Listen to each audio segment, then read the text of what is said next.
अस्सलाम नाज़रीन, अवां ॾिसो पिया फोकस ऐं मां आहियां ज़ुएब ज़रदारी। नाज़रीन, अॼु सुप्रीम कोर्ट मां हिकु ॿी वरी ख़बर आई आहे त सुप्रीम कोर्ट जे सीनियर जज जस्टिस एजाज़ुल अहसन इस्तीफ़ा ॾेई छॾी आहे ऐं गुज़िरियल ॾींहुं जस्टिस मज़ाहिर अली अकबर नक़वी उन बि इस्तीफ़ा ॾिनी हुई। ॿिनि ॾींहंनि में ॿिनि जजनि इस्तीफ़ा ॾेई छॾी आहे। त इन में जेको जस्टिस मज़ाहिर अकबर नक़वी जो जेको मामिलो हुयो, छाकाणि त उनजो सुप्रीम जुडिशल काउंसिल में हुनजी इंक्वायरी हली रही हुई, उन करे हुन इस्तीफ़ा ॾिनी आहे। जॾहिं त जस्टिस एजाज़ुल अहसन जी जेका जेकी इस्तीफ़ा आहे उन में हुन जेका सदर खे इस्तीफ़ा माणी आहे उन में लिखियो आहे त मौजूदा हालतुनि में कमु करणु ॾाढो ॾुखियो थी पियो आहे, तंहिं करे कमु नथो करे सघां। त इहे कहिड़ियूं ॾुखियूं हालतूं हिन वक़्तु पैदा थी वियूं आहिनि जंहिंमें इहा जेका असां सीनियर जज खे इस्तीफ़ा ॾियणी पइजी वई। हुन सां गॾोगॾु कुझु वक़्त में असां ॾिठो पियो त जीअं ई चीफ जस्टिस काज़ी फ़ाइज़ ईसा थियो त अदालत जे अंदरि या उमरता बंदयाल जे दौरान बि हिकिड़ी डिवीज़न मौजूदु हुई ऐं शायदि उहा डिवीज़न ख़तमु थियण बदिरां अञा उन में वाध थी रही आहे त कहिड़ा सबब आहिनि जो जुडिशरी जे अंदरि जेको आहे उहो इतिहाद न पियो थिए ऐं जेका डिवीज़न आहे उहा वधंदी पई वञे। हुन सां गॾोगॾु PTI खे जीअं गुज़िरियल ॾींहुं रिलीफ मिलियो हुयो पेशावर हाई कोर्ट तरफ़ां ऐं बेट जो निशान उनखे मिली वियो, बहाल थी वियो उहो, त इलेक्शन कमीशन उन फ़ैसिले खे अॼु सुप्रीम कोर्ट में चैलेंज कयो आहे ऐं सुप्रीम कोर्ट में उहा दरख़्वास्त ॿुधणी लाइ मंज़ूर बि थी वई आहे। सुभाणे सुप्रीम कोर्ट जो 3 रुकनी बेंच इलेक्शन कमीशन जी दरख़्वास्त ते ॿुधणी कंदो ऐं उनखां पोइ ॾिसजे त उनजे हवाले सां छा डिस्कस थिए थो। मतिलबु PTI जे लाइ जीअं गुज़िरियल ॾींहुं बि असां ॻाल्हि ॿोल कई त इहो आर्ज़ी रिलीफ ज़रूरु आहे, छाकाणि त मामिलो अल्टीमेटली सुप्रीम कोर्ट में वेंदो ऐं अॼु उहो पहुची बि वियो आहे। इन ई मौज़ू ते बि असां गुफ़्तगू कंदासीं। उन सां गॾोगॾु बिलावल भुट्टो ज़रदारी अॼु फैसलाबाद जे वेझो उते जलसो कयो आहे। पीपल्स पार्टी पंजाब में पंहिंजी जेके चूंड सरगर्मियूं मुसलसल जारी रखियो पियो अचे, हाणे जलसनि जी बि उन शुरूआति करे छॾी आहे। त उते पंजाब जे अंदरि सियासी माहौल कहिड़ो पियो ठहे, अॼु की इन प्रोग्राम जे पहिरें सेगमेंट में असां इन ते ई गुफ़्तगू कंदासीं। शाहिन कुरैशी साहब सीनियर सहाफ़ी तस्ज़िए निगार असां सां गॾु टेलीफोन लाइन ते मौजूदु आहिनि, उन सां ॻाल्हि ॿोल कंदासीं। शाहिन कुरैशी साहब, बहुत शुक्रिया, आपने वक्त दिया हमें। पहले तो मुझे बताइएगा कि ये क्या आपके पास क्या इतलात हैं, क्या रीज़न्स हैं जस्टिस एजाज़ुल अहसन के इस्तीफ़े के, कि उन्होंने तो खैर इस्तीफ़े में ये बताया है कि मौजूदा हालात में मैं काम नहीं कर सकता, तो क्या इस तरह के मौजूदा हालात हैं कि सुप्रीम कोर्ट के सीनियर जज को इस्तीफ़ा देना पड़ा? देखिए, ये सूरत हाल जो है इसका मैं बहुत ज़्यादा दूर ना जाऊं, तो जब PTI का ये मसला हुआ और धरने हुए और फिर जावेद हाशमी अलग हुए, तो उन्होंने ये बताया कि उनको जो है बानी PTI ने बताया था कि अब नवाज शरीफ की छुट्टी हो जाएगी और ये काम बजरिया अदालतों के होगा। तो फिर वो PTI की वाइस चेयरमैनी से अलहदा हो गए थे और बाद यही हुआ कि अदालतों के जरिए ही जो है हाइब्रिड सिस्टम चला और नवाज शरीफ जो है उनको रुखसत किया गया और फिर जो है PTI चेयरमैन बानी चेयरमैन की जो है ना सियासत का बुनियाद रख दी गई, जिसमें नवाज शरीफ को नाअहल भी करार दिया गया। तो अब जब हाइब्रिड सिस्टम ने एक और तरह से करवट ली है, तो ये काजी फ़ाइज़ ईसा साहब के आने के बाद जो है ना सूरत हाल बड़ी चेंज हो गई है कि काजी फ़ाइज़ ईसा और उनके जो साथी जज हैं वो डेमोक्रेटिक स्टांस के ऊपर बड़ा एक मजबूत मौक़िफ़ रखते हैं और वो एक तमाम चीज़ों को जानने के बावजूद, क्योंकि काजी साहब तो खुद इस तरह के रेफरेंसेस में और सारी चीज़ों को भुगत चुके हैं और उन्होंने अपना दिफा करके साबित किया कि उन पे इल्ज़ामात गलत थे। जबकि ये जो गुज़िश्ता रोज़ का जो था जो इस्तीफ़ा, वो बड़ा एक उसके बारे में ले दे हो रही है कि उन्होंने मौसूफ ने उन पर करप्शन के इल्ज़ामात थे, उन्होंने अपनी जो है पेंशन और दीगर मराद को बचा के अपने आप को अलग कर लिया है, क्योंकि जिस तरह के उनके ऊपर इल्ज़ामात आए और चार्जशीट दी गई थी उसके मुताबिक उनका बचना बड़ा मुश्किल था। बहरहाल इस तरह की बातें हैं, लेकिन ये भी बात जस्टिस एजाज़ुल अहसन के बारे में की जा रही है कि क्योंकि ये बहुत क्लोजली एसोसिएटेड थे, तो और भी कोई ऐसी बातें स्पेकुलेशन की हद तक हैं, लेकिन चूंकि मैं स्पेकुलेशन को बढ़ाता नहीं हूँ, लेकिन बहरहाल चूंकि सीनियर मोस्ट थे, आगे उन्होंने चीफ जस्टिस बनना था, वो ही बेहतर समझते हैं जो कि आज काजी फ़ाइज़ ईसा साहब ने कहा कि उसका जाती फैसला है तो लेकिन डिवाइड है, हम्म। जो बंदयाल कोर्ट के दौर से चल रही थी वो बंदयाल साहब के बाद भी जारी है। काजी फायज ईसा साहब ने अपना मौक़िफ़ रखा है, दुरुस्त रखा है।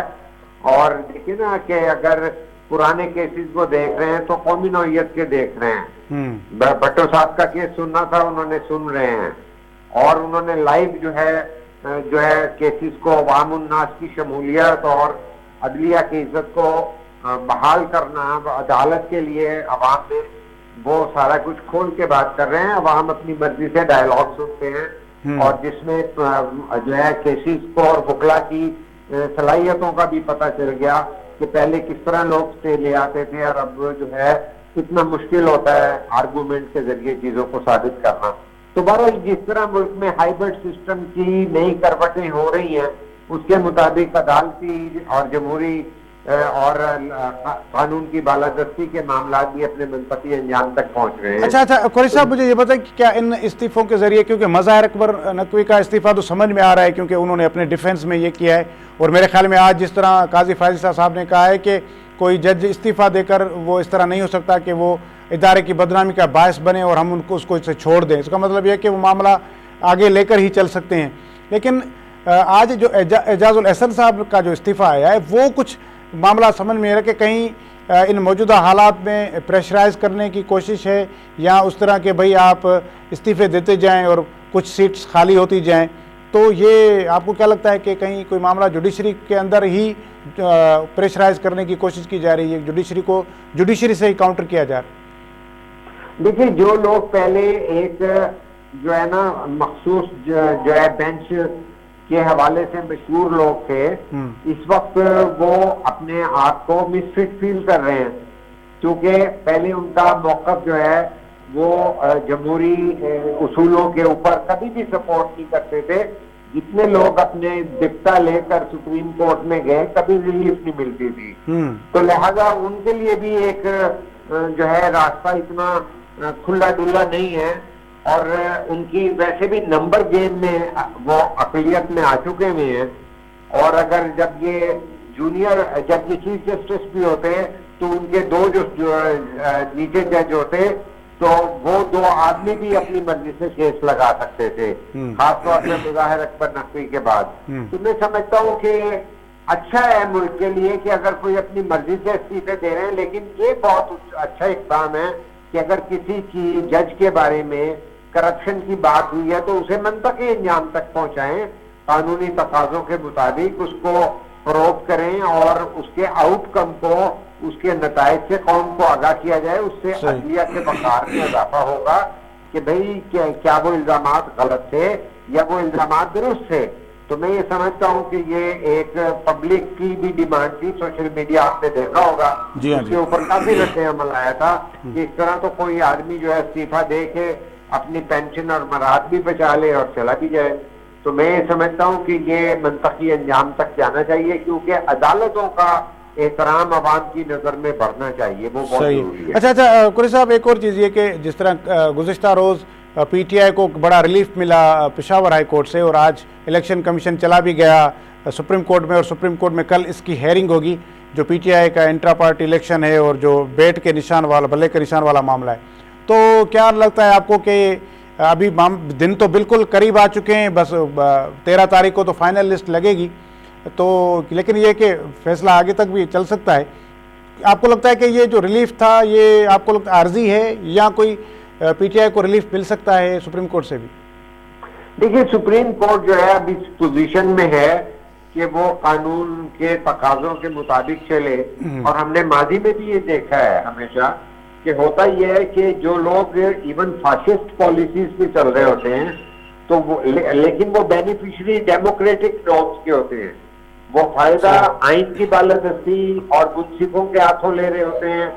वो आज़ादी इजहार का फायदा ले रहे होते हैं कवरेज में। लेकिन अगर आप ये देखें तो वो खुद अपनी, जब उनका दौर आता है तो वो लोगों के लिए काफी तंग किए रखते हैं। तो आज भी पीटीआई की यही सिचुएशन है कि मैं ये तसव्वुर करता हूँ कि जो सुप्रीम कोर्ट के अंदर होगा वो कानून के मुताबिक होगा, चाहे वो पेशावर के जो है हाई कोर्ट के फैसले को एक्सेप्ट करें और अगर उसके अंदर कोई दलील होगी तो फिर शायद इनका मौक़िफ़ सामने हो, लेकिन वो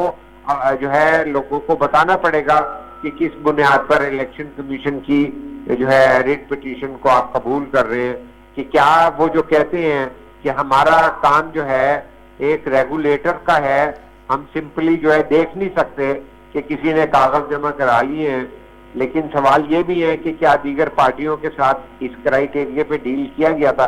देखिए ज़ुहैब साहब, बात ये है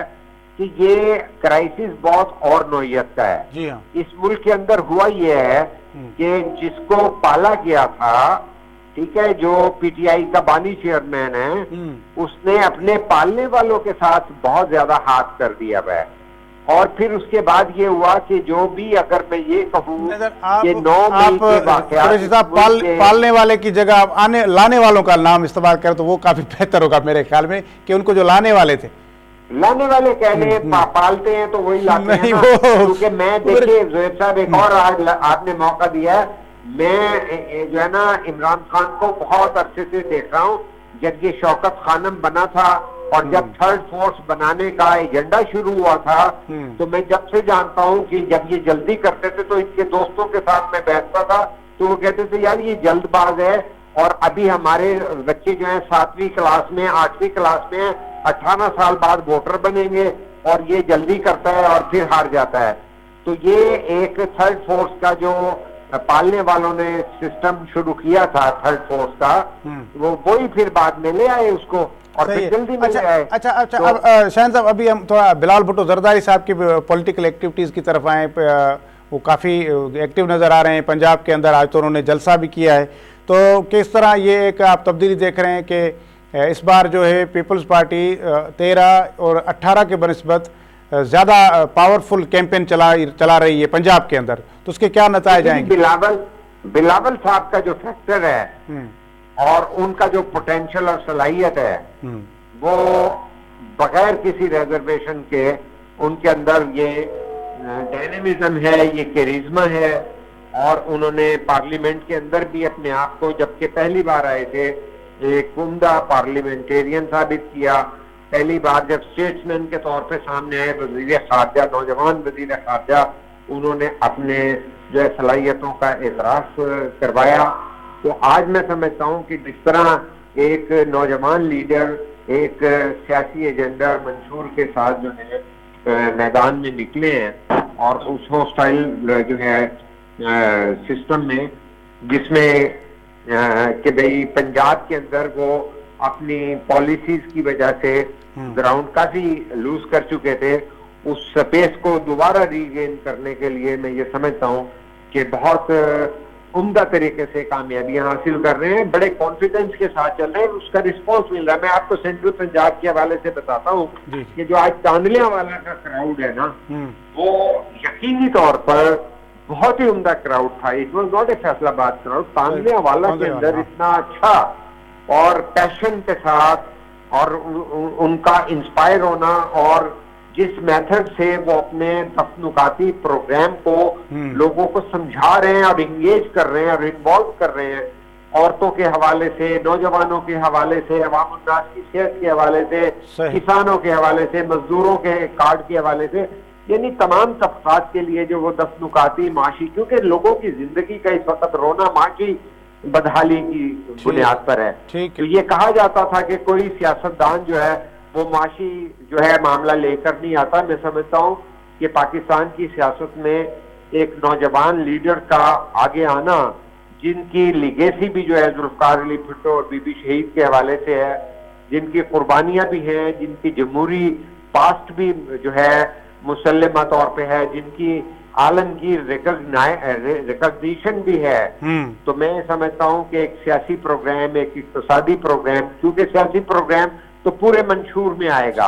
इस वक्त जो 10 नुकात हैं वही अभी तक सबसे अच्छे नजर आए हैं कि बिलावल भुट्टो ना सिर्फ बलोचिस्तान में 2 जलसे कर चुके हैं, यानी पीपल्स पार्टी 5 जलसे जो हैं केपी में कर चुके हैं, सेंट्रल पंजाब में 2 हो चुके हैं। तो मैं समझता हूँ कि किसी पार्टी मतलब पीपल्स पार्टी भरपूर अंदाज में अपनी जो है वो इलेक्शन का जो कैंपेन है वो चला रही है। कुरैशी साहब बहुत शुक्रिया, आपने हमें वक्त दिया। ब्रेक जो वक्त ब्रेक होता है ब्रेक